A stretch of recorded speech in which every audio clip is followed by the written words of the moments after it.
part. So, but anyway, let's move it along now. Bengals, Packers game preview. Thought we would do something a little bit different. Okay. And what we're going to do is just an overview. We dive really, really deep into the weeds, and we do that with the game plan. You guys have seen the game plan. We're going to continue to add layers to that as the week goes along. You can find that in the Patreon group as well, along with this overview. I thought, let me back up a minute. Let me back up and try to look at just kind of the overview. How does our offense stack up against our scoring defense? How does our run offense stack up against our run defense, and vice versa? So we'll just kind of walk down the line here. I want to get your all's take on everything. So offensive scoring, talking points per play. The Packers rank 13th. The Bengals are 23rd. Okay, so the Packers right now, points per play are 0.416 points per play. Cincinnati is 0.318. So when it comes to scoring offense, the Packers seem to have the edge. Put a little green check mark next to it. Does that surprise you guys? The fact that the Bengals weren't in the bottom three kind of caught me off guard a little bit, because their offense has looked really bad. Their defense has looked really, really bad. We'll talk about that in a second. But I don't know, man. I'm still a little bit hesitant to feel confident in this game, mainly because we're so banged up, which, who isn't across the league right now? Coming out of the bye, it's a little more frustrating because you expect guys to get healthier. But what do you think? What do you guys think about that? Packers 13th in points per play. The Bengals are 23rd. The tale of two offensive lines, right? Yeah, I mean, two banged up offensive lines. Like you said, nobody's immune to injuries, especially in the NFL at this point in the year. But I think we're going to see more of it on Sunday. It's a testament to the way Jordan Love's been playing football. We've had some issues on that O-line, and we found a way to play through it. Same thing with Cincinnati. I mean, losing Joey B, that's a huge deal, right? And finding a way to manufacture some kind of offense and hang around near that top 20 is pretty impressive. And I think that's probably why you feel like we feel right now, which is, I'm confident in our team, but I don't think this is a gimme game. We're going to see on Sunday is two offensive lines struggling all day long, really. And, it may affect your offense. It all starts at that snap and with that wall. Like Emilio says, you can't have holes in the wall and expect to do anything. So I really think that's where we're at right now. But the Packers being 13th gives me hope. If we can figure out how to get guys healthy and get consistent personnel out there, maybe we can creep into that top 10. Bill Ted. Yeah, absolutely. Scroll down just a smidge, Clay. Yeah. It's not like so we're at 4.16. We're not even that far off. I mean, you're talking half of a point, to get you up to 10. So I'm completely fine with that offense. Yeah, we were maybe a little slow here and there, but I think that it's, starting to work itself out, starting to get some of the kinks out. We just can't get our running game going. I think that'll help a lot. Jacobs getting hit in the backfield. There's just a lot that we've had issues with, but it all kind of, like Tim was saying, falls back on the O-line. You got 6 O-linemen on the injury report right now. You're facing an uphill battle there. So either one of those is going to give. Either the line's going to get better and you're going to start getting healthy and you're going to start breaking off some runs and the offense is going to do a little better, or you're just going to fight a revolving door at injury and that'll be the rest of the season there. But I don't think they're going to kind of let that happen. We got to get them better, get moving forward. I was thinking about this the other day. I was looking at Myers snapping for the Jets. It's like, dude, and for everything that Myers did, man, at least he was out there every game. I mean, I trust me. He got spun around more than a few times, but dude was out there game in, game out. We just need a little bit more of that. That's a great point, man. Availability and accountability. I think that was him, 101. And here's the thing too. He's grading out in the low 60s right now. You want a hot take?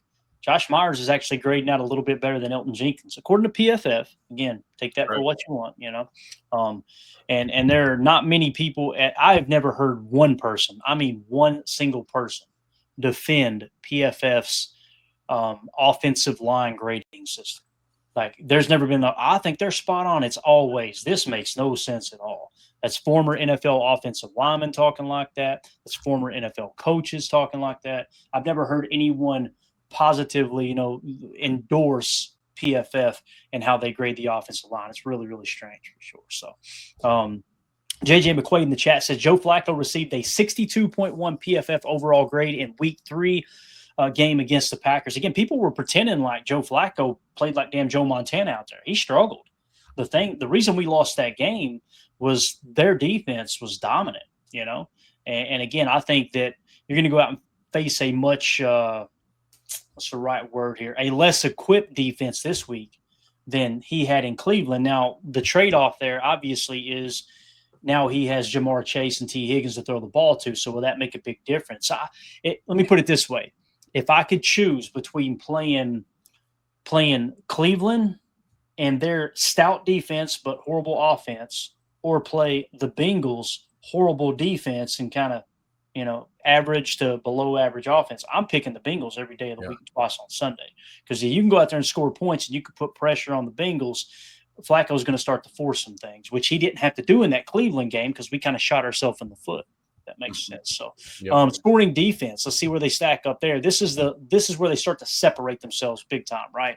Opponent points per play allowed. The Packers are 10th in the league. The Bengals are 27th. So right now we are a top 10 scoring defense at 0.331 points per play allowed. Again, the Bengals are all the way toward the bottom in 27th at 0.459 points per play allowed. So really, really like this to be the week that the Packers offense cranks it up. You just got to take care of Trey Hendrickson. Don't turn the ball over. And to me, it feels like this is going to be a Josh Jacobs game. Yes. I could be wrong, but it just feels like – that's why I was telling Jacob last night, you know, check the under on Josh Jacobs and even maybe Emmanuel Wilson. This feels like a game where they're going to run the rock, Tim. Yeah, absolutely. And I guarantee you it's going to open things up for us in the passing game. You know, we've seen the Packers numerous times pass to set up the run or manufacture some rushing just to keep that defense honest. But I do think that this would be a great opportunity to go run first, go heavy, get these linemen blocking, get our tight ends blocking, get Josh Jacobs going, get Emmanuel Wilson going, and then wait for that perfect time to call that play action, little rollout to your left or right, and hit a receiver open in the flat or something, you know, get the offense going through the run game this week. Absolutely. Clint, the armchair quarterback, said the refs should have been wearing Cowboys jerseys down there in Big D. That's the other thing, too. Being back home at Lambeau, Emilio, you feel pretty good. Obviously, the scoring defense tends to, you know, to point toward the Packers being heavy favorites, just like the 14-point spread suggests. But also, man, being at home is going to help a lot. And I guarantee you, we were loud enough as a fan base, and I guarantee you the coaches sent tape into the league office like, hey, are we going to start calling these holds on Micah Parsons or not? Yeah. You know? And then the league office says, no, you get Brad Allen as your official, and what a dirtbag's going to do what he does, right? No problem, right, Tim? And Micah was even talking about that in his interview. It was about the hunt and just to chase the motivation. LVN, I guess, came up to him and was asking him, but like, how do you stay motivated, like good and draw the chips and getting through, you know, the double teams and this and that? He goes, dude, like, he goes, if it's not, you know, you're chasing them down, you're stalking them, it's the hunt. Yeah, are they going to beat me on a play? For sure. But are they going to beat me every play? No. He's like, no, I have too much confidence in myself, faith in myself. Like, I'm going to get there. And when you do, it's like a lion chasing down that gazelle. He's like, man, I need to start listening to some motivational stuff. So you get LVN cranking out on that. You get that mentality of like chase, because that's what we need them to do. You're never going to win every single rep. You just need to, you know, put up or shut up and get it done out there on defense. And I think that they can do that. Really, that, you know, it's something that, you know, we can turn around here, just sort of, you know, you set that mentality right and you get after it. But yeah, you're going up against two skilled wide receivers, a quarterback that can get it out fast. I think that's something you're going to have to take into account. It's not like Micah's going to be able to get there in 2 seconds, right? So if those bubbles and quick passes are all they're going to have right now, we need to be able to stop them. Corners need to come up and play. We need to force them into different looks that they're not, you know, looking for. Yep. It's something that makes me respect Micah Parsons' game all the more too. When you think about what he's able to do, considering the fact that rarely are they calling any of these, you know, strangulation holds that we see him having, and he's still getting home. He's still getting pressure to the quarterback, still grading out in the, I believe, mid-90s on PFF right now so far.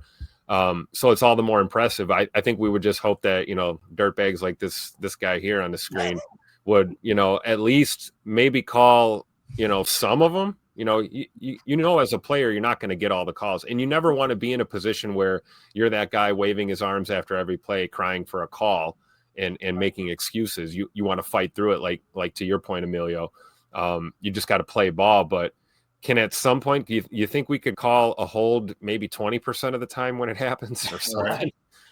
It's just crazy, dude. Again, I don't understand why you got rules if you're just going to kind of, I don't know, man.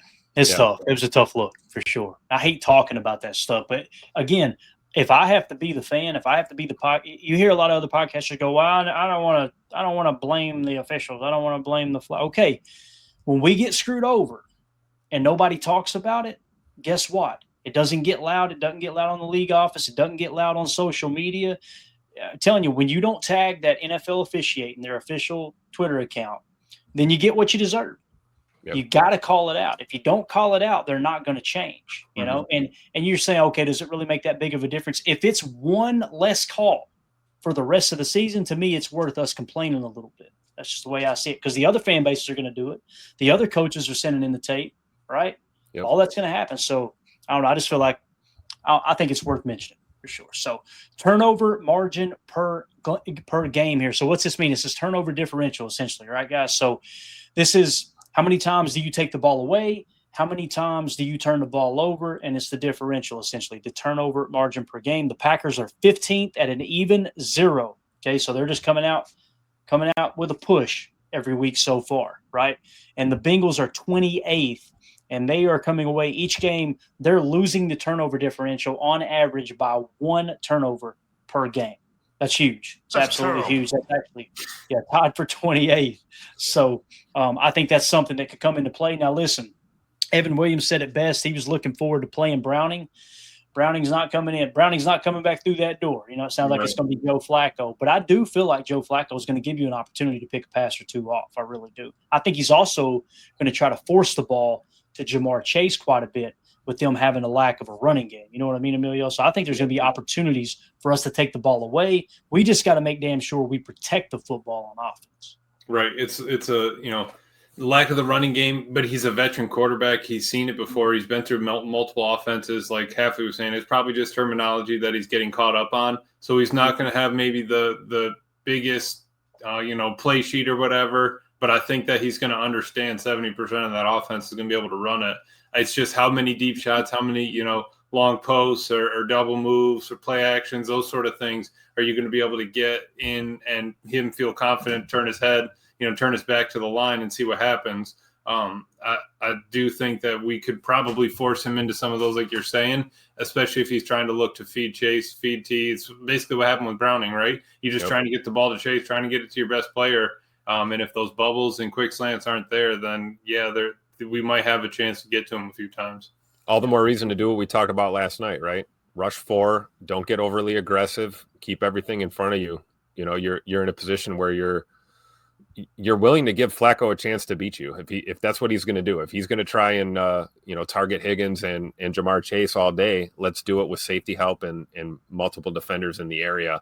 Keep everything in front of us. I mean, I do not subscribe to we have to pressure Joe Flacco all day long and send the dogs after him to get him to make a mistake. I just don't see it. We know who the premier targets are going to be, and we're not threatened by a stout running attack. So keep it all in front of you, man. Keep it simple.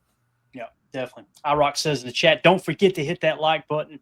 Chat, appreciate you, iRock, for bringing that up. If you guys would take a quick second, just hit that like. If you're new here, hit subscribe. We appreciate y'all hanging out with us. Jen Wright also said X might eat. Completely agree with that. This could be the game where Xavier McKinney ends up getting a pick or two. Romero Hill says, salute, fellas in chat. Good to see you, Romero. Glad